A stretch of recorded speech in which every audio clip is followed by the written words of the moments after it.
It's a source of frustration, for artists. One of the things that I'm frustrated is I sometimes feel after a long time, I feel like I'm illustrating the same issues again, whether it's corruption, whether it's leadership. And that is frustrating because I deal with issues and I would like, okay, there's a new challenge, there's new issues to do. But what has been frustrating is that I come out, and I say, but I think I did this, like 20 years ago. And I actually go and I find I actually did exactly that. I dealt with this issue. And that to me, as an individual, as an artist, is a source of frustration. This is Salaam and Hello, where stories of joy and justice vibrate with the rhythm of Africa and the diaspora.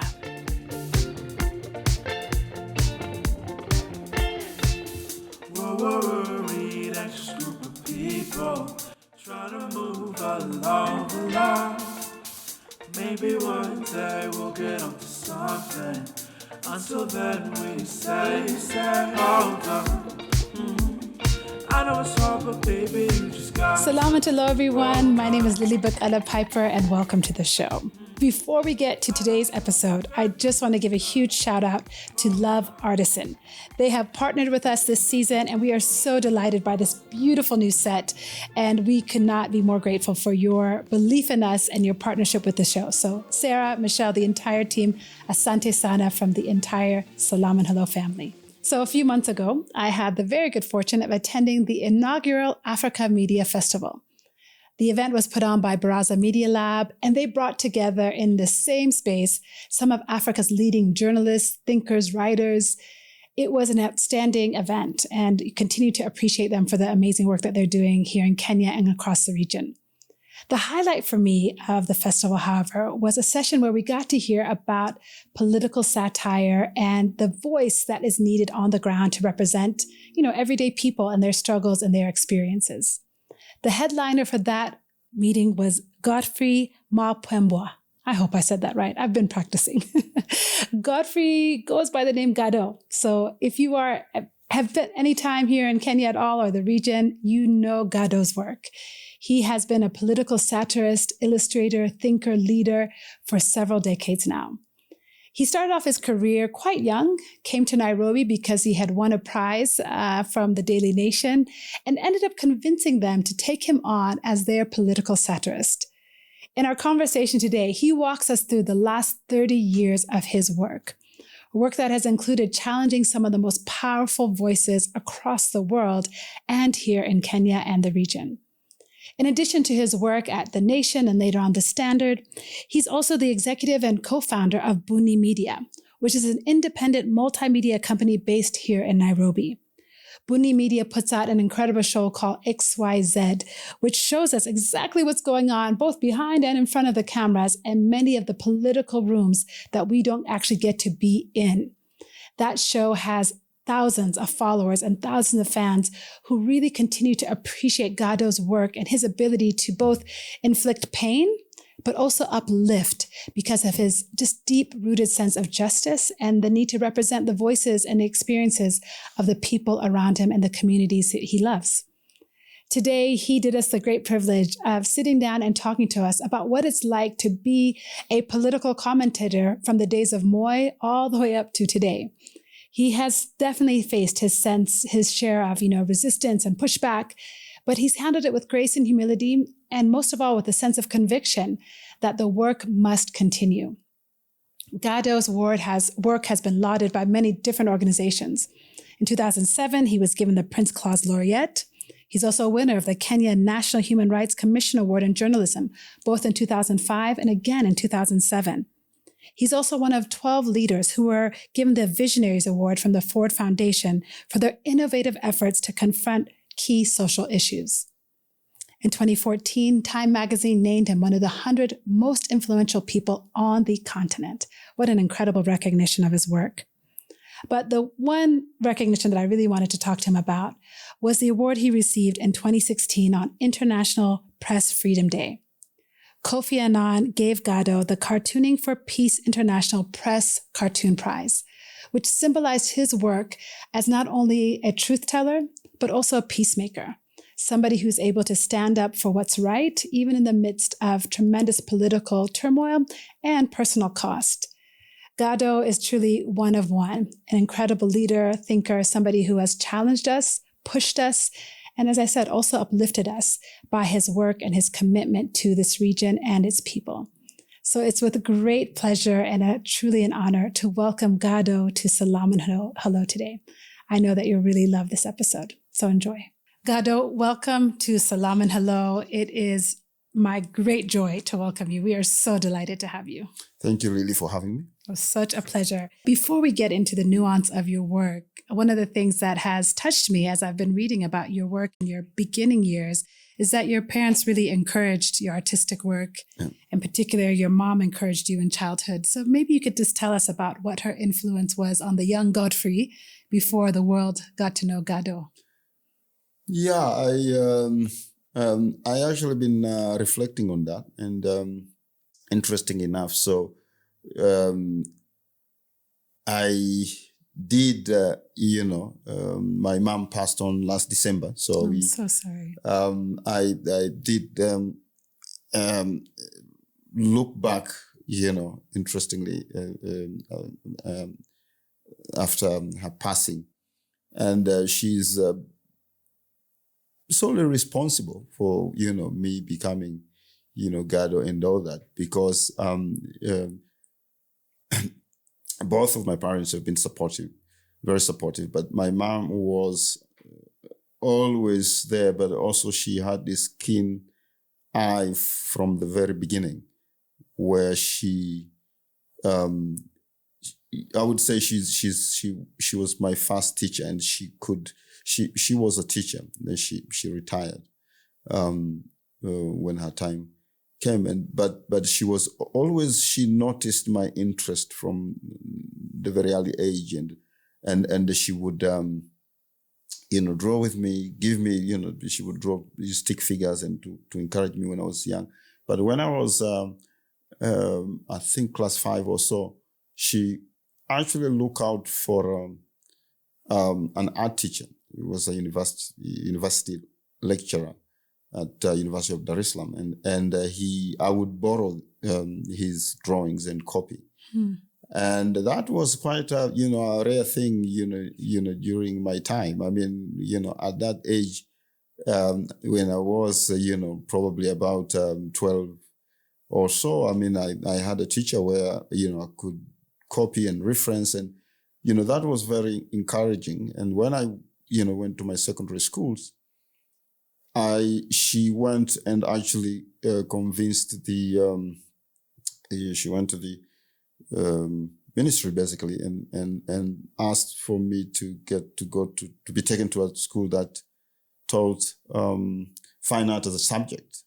And so I was transferred. That made it easy for me, and I was able to hone my skills more and continue to learn. And so I do remember very well, I mean, when I won my first, art competition at school, I think my dad and my mom took me and my brother to the ceremony.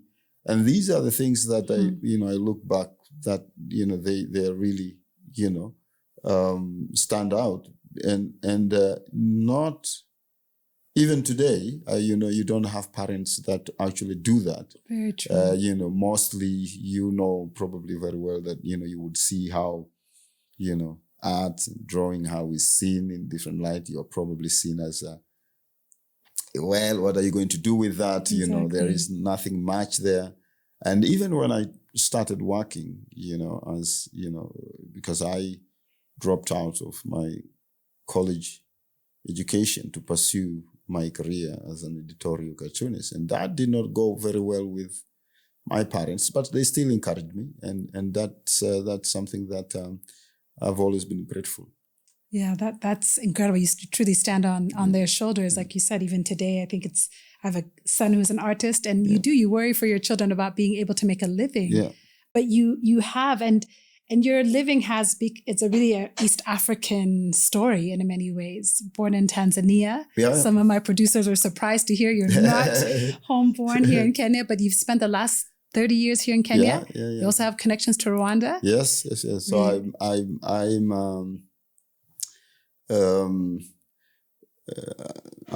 I was born, bred, and raised in Dar, Tanzania. I've just come back, by the way. Okay. So I was there for 3 weeks with my family there. I'm married to a Rwandese. My kids were born here. They've grown up here in Nairobi. And so I reflect and consider myself a true East African. I have traveled around the region, but I think as an individual, I've always been a Pan-African in many ways. I think I have, and I'm very much a global citizen in many ways, and so I find myself very adaptable. Even here, I mean, since I settled here many years ago, it was tough for a young 22-year-old kid, who has never lived outside his country, to start living in Nairobi and being thrown to the deeper end of things. But I had to learn quickly, and I had to adapt quickly, and I had to learn and figure out. And it has been actually, it was not always easy, because I really, I wasn't even very good at what I do at all, because I was doing stuff, but, to do it at a professional level, day in, day out, that's a very different story. And so I had to really catch up and really learn. And it was quite frustrating at times, but I'm thankful that I also, over the years, to be honest, I had lots of support from. I worked under wonderful editors and colleagues, and they were always supportive of me as a young editorial cartoonist. Trying to find my feet. So that also played a huge part in my career. Well, I want to talk about that because, you came to Nairobi early 20s. You had won a drawing competition, if I'm correct. Yeah. Came to collect your prize and somehow never left. And so you convinced the Daily Nation, the largest publication in the region, to take you on as an editorial cartoonist. How did you make the case, especially now saying that you were saying I wasn't that good? So how did you convince them? So it was an interesting story. So I came to collect my prize money, and I actually didn't win. I came second. And so when I came second, I spent a month, just doing they sort of like trial, because the Daily Nation then did a competition because they were looking for a replacement. They had a wonderful and fantastic cartoonist then, Paul Kelemba Mad, who is a very good friend of mine, who left for the Standard. And it's not always easy to replace an editorial cartoonist, let alone somebody like Mad.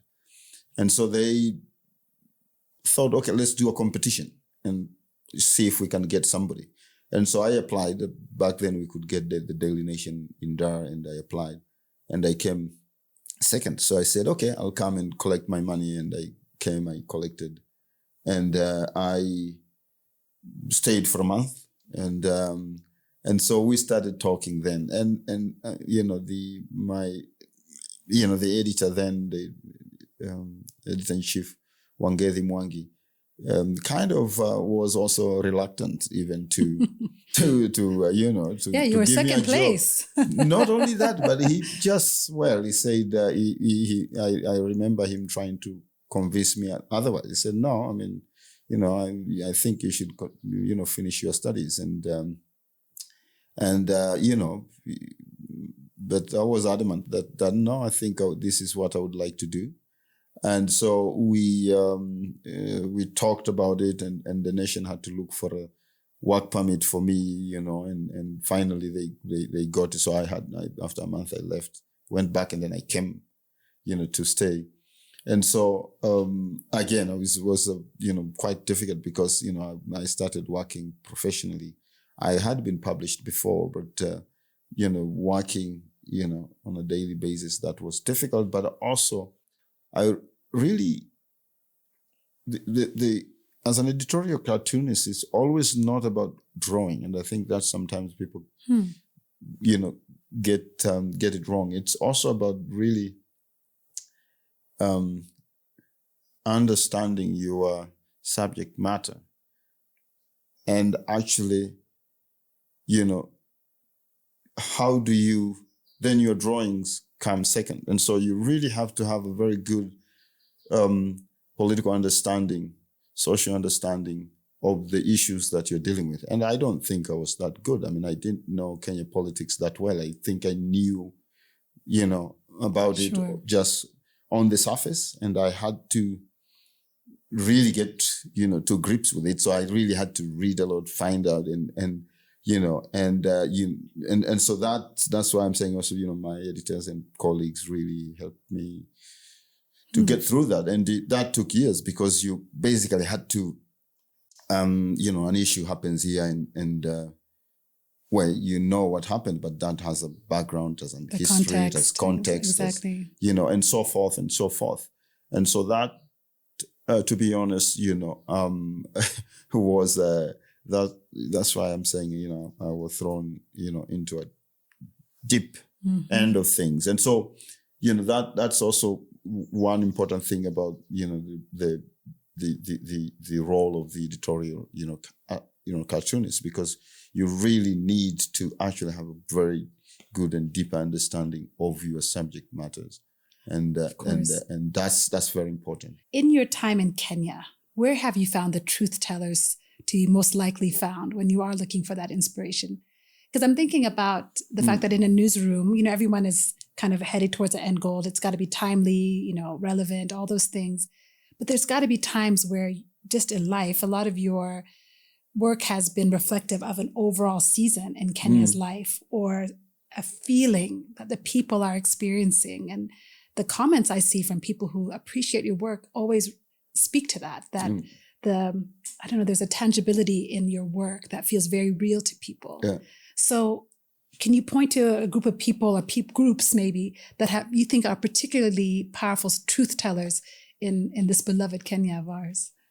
So that's an interesting, question. And for me, it has been fascinating, actually, where, a lot of times I've also, gotten some, not only inspiration, but also wonderful material from, very unlikely sources.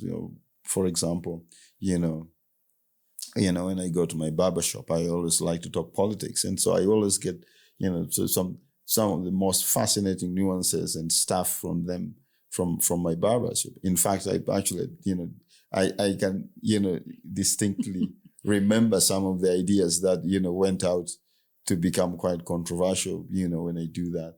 Whenever I take a taxi, I mean, that's one thing that, I would always discuss politics when I come back, whether I've traveled overseas or when I've kind of, or I'm going somewhere, I would, start, discussions with taxi drivers and say, and fascinating, you get some of the most, nuanced commentary you would ever, hear. If I go to, sometimes shops and I would just, engage and it's beautiful because nobody knows who you are. And so people are free to air their views and some, and that for me has always been so fascinating. And I've always treasured that. I still do, by the way. So I would always kind of just introduce a subject and say, what do you think about, these? I want to ask you about one in particular one. Taxes. We have to get to taxes. So, and so forth. So I think that has always, accorded me and given me the privilege of really seeing things from different perspectives and different angles. And it has been, a source of wonderful ideas that I've gathered over the years. When you were talking, it brought to mind one of your illustrations that I really love. I know you've done so many, so I hope you'll recognize it when I describe it. I don't have a picture of it here, but there's an image that you've created that I think went quite far across the globe, where there's a drawbridge and it spells out democracy across the tiles, and in the middle is Kenya trying to hold together this broken bridge. And the guy's dangling there looking very nervous. Do you remember where the inspiration from that one came? I do. I think that came straight from the fact that, Kenya was looking at a possible civil war. And there was a lot of talk about, this is because of the thing called democracy and all that. And so that came from that, I do remember, because it was during the December 2008, after Kibaki was sworn in, and I think it was January 2008, if that, And so that came from and very much also from a point of, just like the drawing, just a point of real worry. Those are I remember, everybody was apprehensive about what will happen next. And so it was a situation, as I depicted, is like, okay, you have this, who will save, Kenya because of the position that, the country, found itself. So sometimes I think also you are, in a situation that whereby even you as an artist or as a satirist and you are dumbfounded, you have nothing to do. Rather, the situation calls for.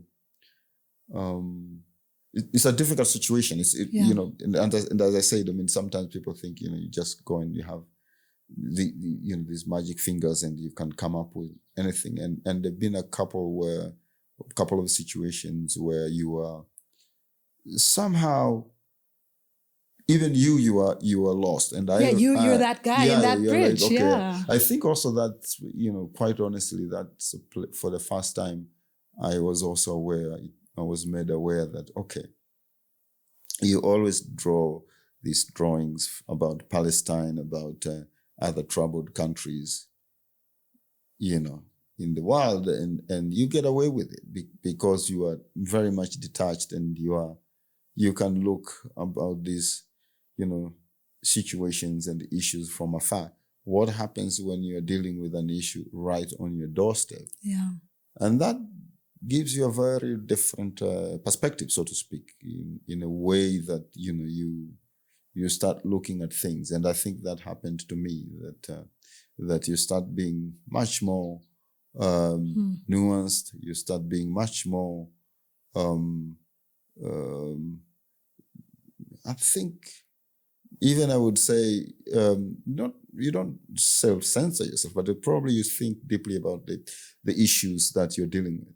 Well, it feels personal. When you live in the ground, if you're living where that bridge connects A to B, then of course it's personal. Now you are becoming the subject of your own material. Yeah. That's really a profound way as you frame it. You talk about illustrations, though, giving you a bit of freedom more than traditional media does. Do you still feel that way, that illustrating affords you more license? Yeah. Yeah, they rightly so, and I still see that. Well, of course, now you have also, I always laugh that everybody is a cartoonist in the social media. So probably they've made our job much difficult. But visual images rather, would always give, satire a much more leeway, and that goes way back to antiquity. Because you can discuss certain issues where you can be more illustrative, you can be more demonstrative as compared to, the written word.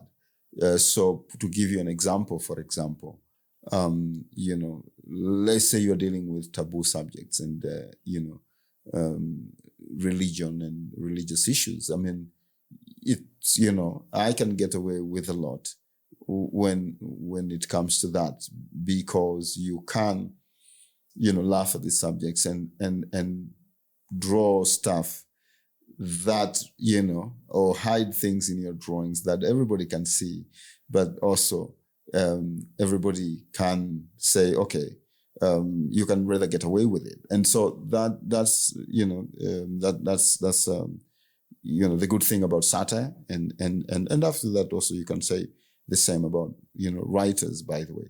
But I remember, I think most, even today, I think with my editors, and they would say, well, this is what you mean in your drawings. And I would say, no, that's what you that's think. what you interpret, yeah. That's your interpretation. I mean, I would argue about that, and they would, we would disagree.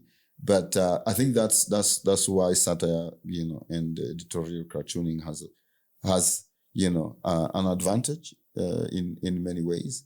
But also it can be a source of strife, as we have seen, strife as we have seen in Muhammad cartoons, as we have seen. I personally have been a subject of that many times, whereby you have drawn something and then the next day, because of whatever interpretation, you have people who would come after you, come after the newspaper. But unfortunately, that's it comes with the territory. As an editorial cartoonist, you have to expect that, because you push the envelope. For sure. You that's your role, and so you have to accept that. I mean, that is something that I was always aware of. I was also, I must add, I always say this, I was also lucky enough to work for a powerful newspaper, in which I was always defended by the paper. Once the cartoon is published, the paper is obliged to defend me, and my editors were always protective of me, and that helped me to keep going, to do what I do without fear or favor. And so not everybody has that. I mean, we have seen also, that you have bloggers and other people being threatened and all that. I have not been threatened, but I think I've always had that protection that has always been, very, very much important for me. So you've brought us to where we must go in terms of what your work has cost you. Yeah. Anybody who knows your work over the years would definitely not say that you are courageous. You have not only pushed the envelope, but you have incited thought. And in your own words, you've said your work has to inflict pain, but it also has to be defended. Yeah. So in this juncture where you are called to be a truth teller yourself, where you're hold governments accountable, it has cost you something. At least that's my interpretation as well. So let's talk a little bit about when you left Nation some 10 years ago now. Is it something like that? Yeah. Almost. I'm almost at 10. So let me tell you how I've understood it. And I'd love to hear your perspective on that juncture, because I think people have followed your work, appreciate that you have continued to live by your values and your convictions of what your work requires of you. But in that time, you had illustrated the then president of Tanzania, and it depicted him kind of eating fruit from different women, and they were labeled corruption, cronyism, incompetence. Yeah. So just a light cartoon. Yeah. And that changed the nature of your work for a while, or the direction of where you were working. The East African was no longer distributed in Tanzania for about a year. Yeah. You then left Nation and went on to the Standard. I want to ask you about that period of time. What were your thoughts at the time? did it feel personal in particular that Tanzania, your home country, now had put a, kind of a blockade for your work reaching your own country people? No. Can we revisit that moment in time? Yeah. So over the years, I've also had a time to think through that, and I look back. It was also a fascinating time. So yes, I did a drawing that was on President Kikwete, and it didn't go down well, and it appeared to be by any standards at the time that it was a harmless drawing in many ways. I mean, not as ferocious as some of the stuff that I've done, and so. But it didn't go down well with the Tanzanian authority, and they cracked down. They stopped, the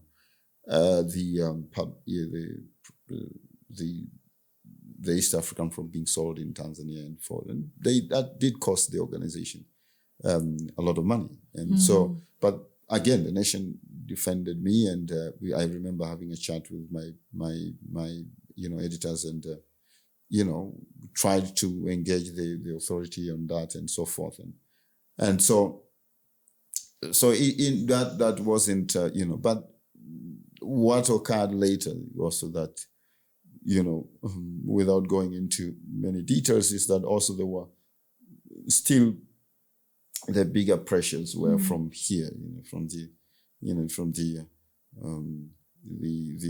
Ruto administration that has just come in. They were the ones that they have a lot of, they put a lot of pressure on newspapers, and not only Nation, but, across the board, they really put pressure on actually on free speech and freedom of expression, because there were really, if you were to look back, they were not happy about how they were treated at that time. They just came off the ICC issues, or rather, it was just at the beginning of the big ICC issues, and so forth. Whether it was ICC investigations and so forth. So they were not happy with that, and they really put a lot of pressure on the newspapers about how they were covered and so forth, and that pressure translated into a lot of not a lot, but some of the journalists being laid out from the organization, and that was one of them. It wasn't some opted on their own, but the bigger story was that there was also a lot of pressure from here that actually sort of like made it difficult. So what I at the time was the argument with the paper was that why don't I take a sabbatical and then see after where a things year. are. Yeah, and I think I was happy with that, because I also needed a break, and I thought, well, why don't I also go and have some time off and things like that. And so I did. I agreed to that. But then after that year, we had after I finished, I think there was change of management and so forth, and so it made the whole scenario precarious. And there was there was even a court issues, but we resolved. It was resolved.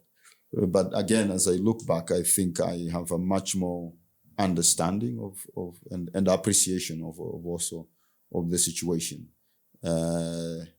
then. And I think, yes, as again, if you do what I do, and I know there are my colleagues and other journalists whom I know, they probably suffered most than what I've gone through by far. I mean, so these kind of situations happen. Sure. So it's not very it's not very peculiar, or it's not very. I'm not. It's just my case was, it was public and all that, and again, as I said, I look back and appreciate also, but also as an individual, it is something that it's a choice I make about what I do. I mean, if you do what I do, you that can happen to you, and you have to accept that. The challenge is that are you willing to go through it? Based on your principles and based on your on your work, what you believe in, and in your quest to defend freedom of speech, and in the quest of remaining that advocate of freedom of speech, and also to speaking truth to power. That can happen to you, and sometimes that it's a personal choice. So you can't also you can't blame editors, or you can't blame other people. I mean, that's the choice you make, and I'm very much aware of that as a person, and that's the choice I would always make. That choice again. You would make that choice again. It's not an easy, and I think I would do this. I would not. Probably I would do it better, but but that happens, and that can happen to you. It has happened to people before me. There are people who have suffered most of, in fact, I always say that I always, I've been very privileged to do what I do and to find myself in that position, because there are people who died before me. There are people who were jailed and suffered, and, for me to enjoy, what I'm doing. And so I always find that, it's a great privilege as compared to what has happened before. And so, so that is also the position I take. That's also something that I would do again, because it's also a matter of principle. You touched on the fact that the timing of that was also around the ICC time. And so you went on and illustrated many illustrations depicting that season, our president and deputy president at the time, images with them and, ball and chain just kind of were in the corner at times of your illustrations. But you kept the button there, your finger rather, like kind of on the neck of the issue. And so I want to ask you, was there ever a time, not just in that season, but otherwise, where you thought, okay, no, this is off limits, like this topic, this person, this issue, maybe I won't put a light on it? Is there anything you feel like, out of bounds? No, but so you don't, so you also have to understand, I mean, as an editorial artist, you have freedom of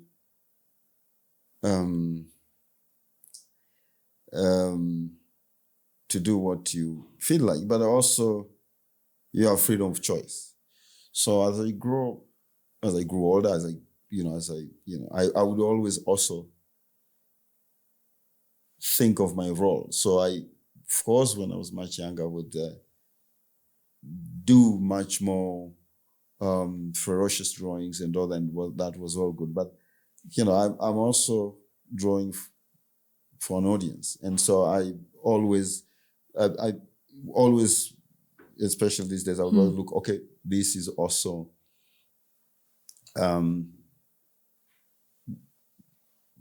not necessarily what would be the impact, but how effective, is this communicating? And that's always a very difficult thing. But what I always do, I think is also to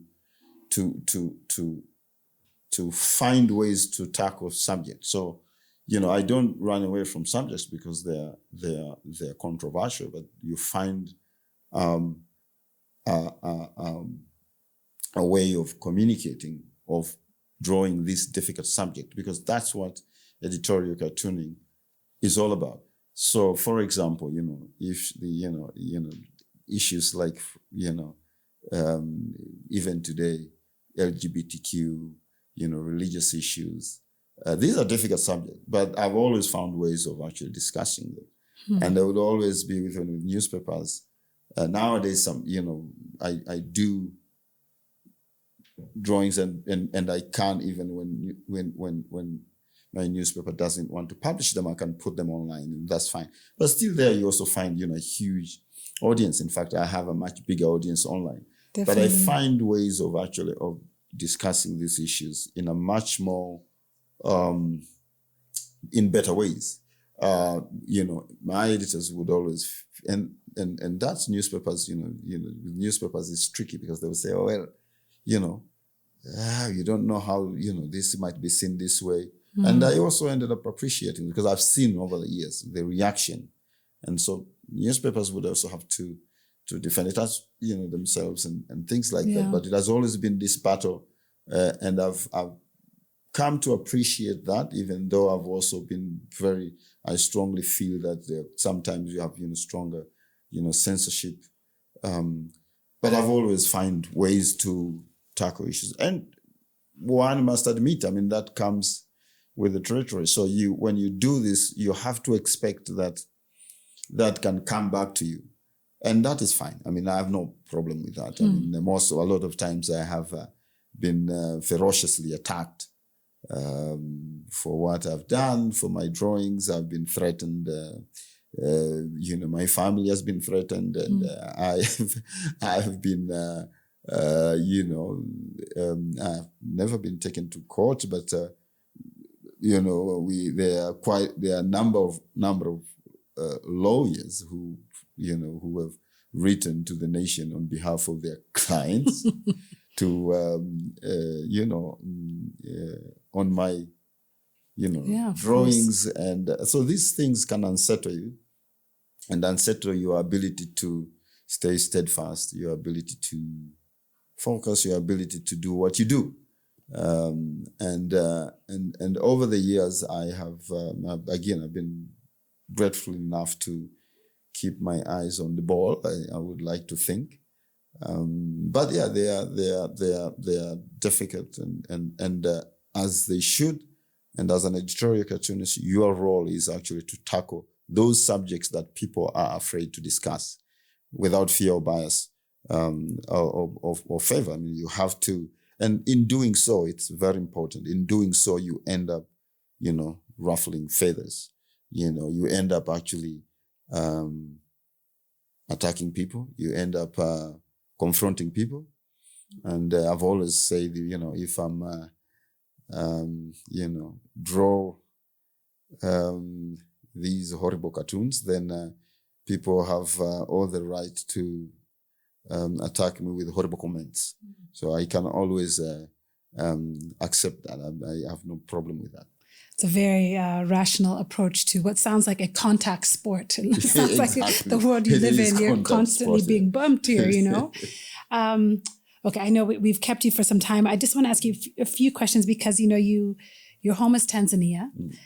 When I look at your online presence, you continue to share quite a bit about Tanzanian news and politics. You're an East African. I know you say this is your approach, and in particular, I noticed that you have every couple of months or something, you'll have a video clip of former president, the first president after independence, President Nyerere. And you seem to have an affection for him. Mm. I'm just making an assumption. This is my interpretation of your online presence. Can you say what he means to you? So my generation, have grown with Nyerere as a president, of course, and as kids, and then, of course, until he left power, and definitely in one way or the other, he has definitely left a huge impact in Tanzania, in East Africa, and the region, no doubt about that. And so, I've always been fascinated by Mwalimu, as we call him. And I've spent some time also reading and researching about him and so forth. And so I find him a fascinating figure. I think, with all his faults and all that, I find him, very fascinating figure because of his intellectual thoughts, his style of leadership, him as a person. And I've always felt that there are lessons to learn, to be learned, by his leadership. And, this is the man who admitted to a lot to his mistakes and what he couldn't do and things he could have done better and so forth. And so most of the time, interestingly enough, is that, you find these clips about many issues that he spoke many years ago that resonate well with what is happening today. And so I like to post those or repost those whenever I come across those ones. As I said, I've done, and I still do, reading about him. And, I think he will remain a subject of discussion, for many years to come and for the right reasons, of course. So most of the time I would post, these clips that that fascinate me when I come across them. What do you think he would think about your work? I think he's, where he was much more, he was I like to go, he was the adult in the room, and so he would probably laugh a lot. He was, I think it was one of the things, he had a fascinating sense of humor. He was just, this guy who had sort of like, he was some kind of sage who had, kind of a way on answers to every question. And so he didn't mind, I think, I think he wouldn't have mind at all being harassed by editorial cartoonists. I think probably he would have welcomed that. He was known to challenge, a lot of thoughts. I think he was he was an intellectual who was, didn't mind. He was a public intellectual because his views were, pretty much out there. And so I've always been fascinated by him, even especially during his last, years. Yeah. And also it's also to learn. I spent some time trying to learn, personal stuff from people who worked with him, and to understand better. And that has been actually quite humbling about him. We can't mention President Nyerere without thinking about that era of time and where we are now. When you started working, I think Moi was in office then. Yeah. Now we're in the age of Ruto. Yeah. What has changed? What do you observe from behind your desk, behind your pen, that has changed in the political landscape of East Africa? And I know that is a big question. Yeah. This is meant to be a short podcast. Yeah, no. But if you had to capture it in words, even though you're a man of the pen, what would you say is the biggest shift since the days of Nyerere and Moi and others post-independence to now? So it's interesting. I must also add, I'm a very Pan-African, in my views, in my, I'm truly am. I truly am. I believe in that, and that also. It's from from a very historical and perspective, Interestingly to that is that I actually sometimes feel like it's like, we are back to square one now. I know that's controversial. But interestingly enough is that if you look at, I look at what is happening today, it's so much has changed, but also so much has remained the same. And it's a source of frustration, for artists. One of the things that I'm frustrated is I sometimes feel after a long time, I feel like I'm illustrating the same issues again, whether it's corruption, whether it's leadership.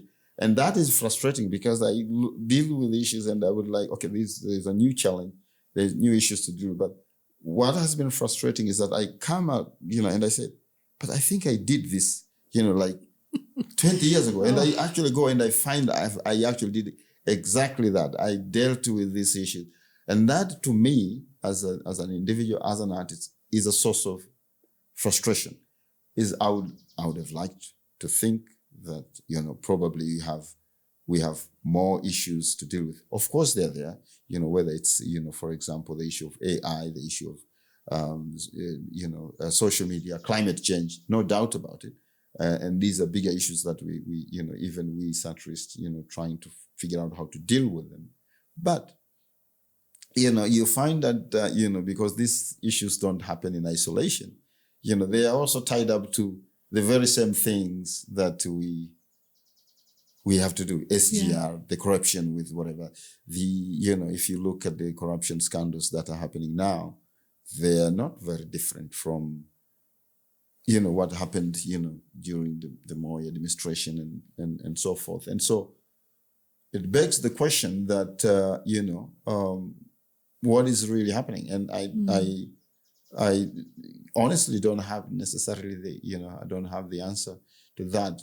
All I can say is that, yes, I'm still very optimistic, but it tells us that while we are,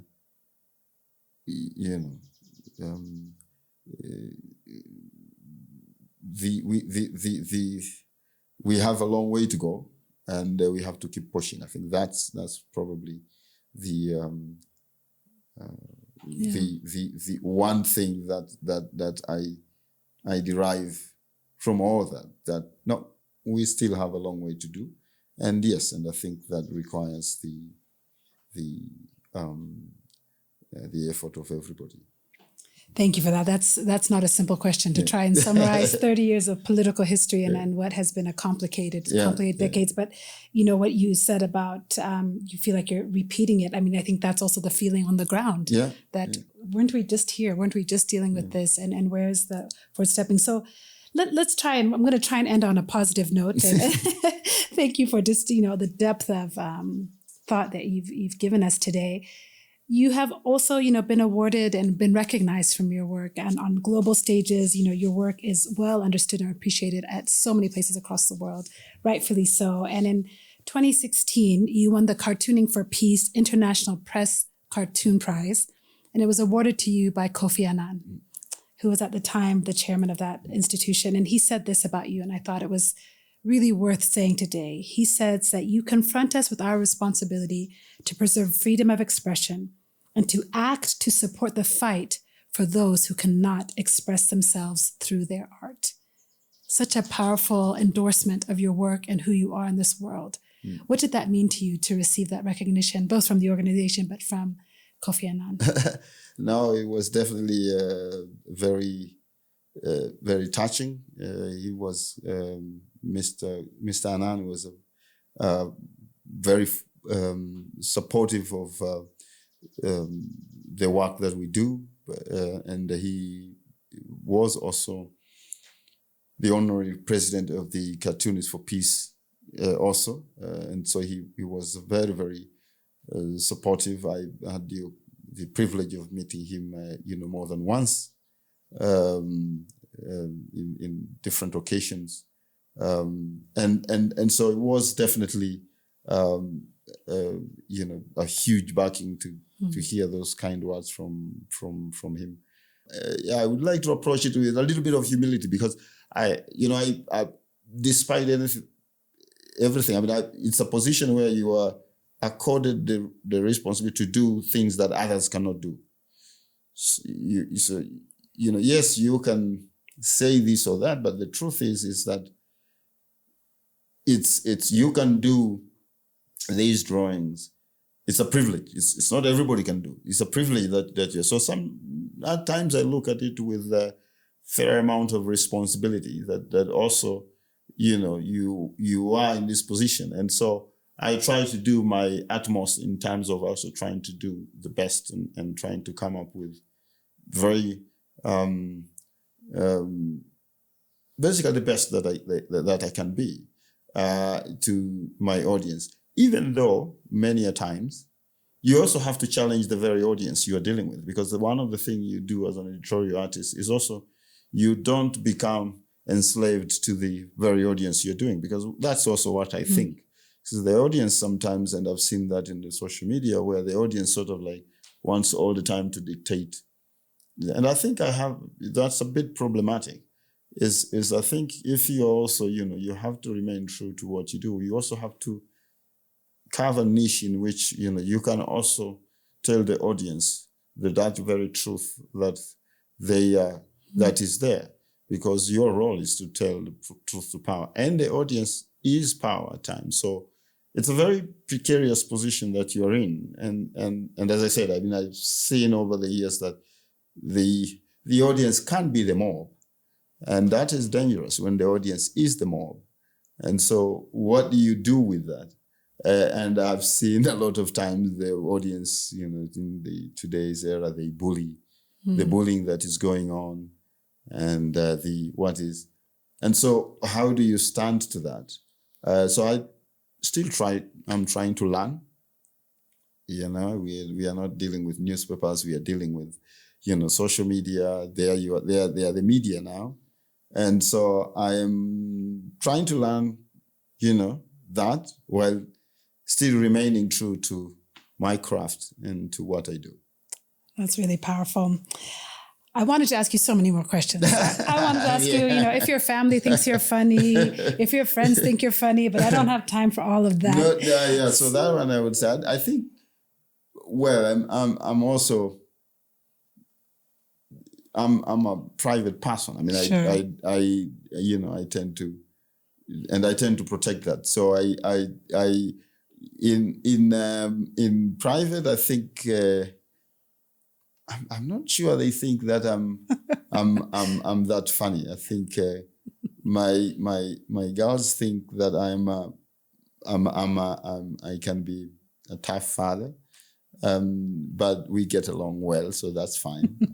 I'm grateful to that. I'm a very social person, and I enjoy,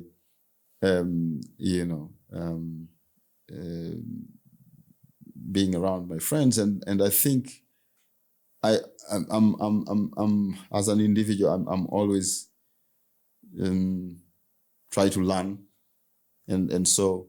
Humor is a tool that you can always use to learn, and definitely I do that with family and friends and so forth. So my last question before we wrap up is, I heard you speak this weekend at the Macondo Festival, Literary Festival, and congratulations to the entire organization for pulling off such an incredible, thoughtful, engaging conference. It was outstanding. Someone asked you about what you wanted your legacy to be. And if I have it correctly, you said that you hope that your legacy will be kinder than your illustrations. What did you mean by that? Well, everyone applauded, by the way. Everyone applauded, so it resonated. Because I've been asked a few times, and I've always thought, I think, as an individual, is that I don't know, this, I started by saying, this legacy thing is complicated and it's difficult. And so I don't know if I would leave one to begin with, but if I'm to leave, one is that I would leave it to, to others to judge. And I don't think it is in my place to say, I would want this or that. And I have, put myself out there. I've done my work. I'll continue to do that. I've been, as I mentioned many times, very privileged and in being able to do and lucky to be able to do what I do. And so I can only say that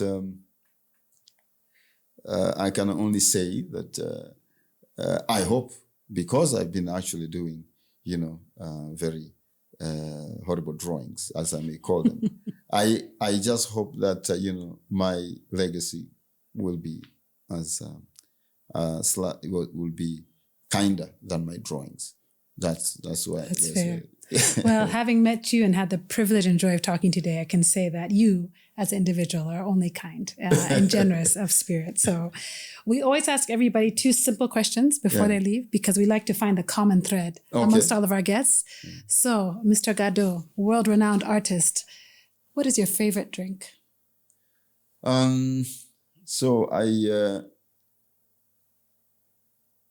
It's water.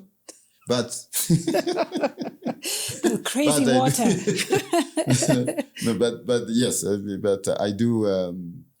I think socially, I definitely enjoy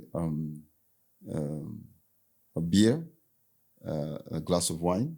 I do very much enjoy that. I won't ask you who has better beer, Kenya or Tanzania. I think I've had Kilimanjaro when I was in Dar. Is that yes, a Tanzanian Kilimanjaro, brand? Yeah. Versus Tusker. Do you want to go on record about which one? I drink White Cup, but I'm processing that. Okay, you're processing. I'm processing that because I've just come from Dar, so I've just been very much I enjoyed very much. I enjoy when I'm in Dar. I enjoy Kilimanjaro very much. When I'm here, I enjoy White Cup. So two mountains. You're taking exactly. those peaks together. That's fair. And then lastly, we talk about joy and justice here. You know, what brings us joy and where's the intersection with the justice? And you are the epitome of that. You've taken your art, which brings us joy to see your strokes, to see your imagination on the page, and then you bring justice and you bring a voice to the people. So aside from your work, we want to know what is bringing you joy in your life. For me, I think I'm learning more that it's the simple things, and in life, I think we take lots of things for granted. So as I'm growing older, I think I tend to learn a lot about the simple things. I think I find joy in hanging out, for example, with my kids. That sort of things. I find joy in with my family, and especially, for example, like if my extended family, and when I travel to Dar, I find joy in friends very much. You grow older, you realize that you have your friends also keep diminishing. So the ones that I have, I try to keep them. Thank you so much for being on Salaam and Hello today, Gado. It has been a tremendous honor. Thank you so much. This was also broad and wonderful. I know it's hard, but baby, you just got to hold on. I know it's hard, but baby, you just got to hold on.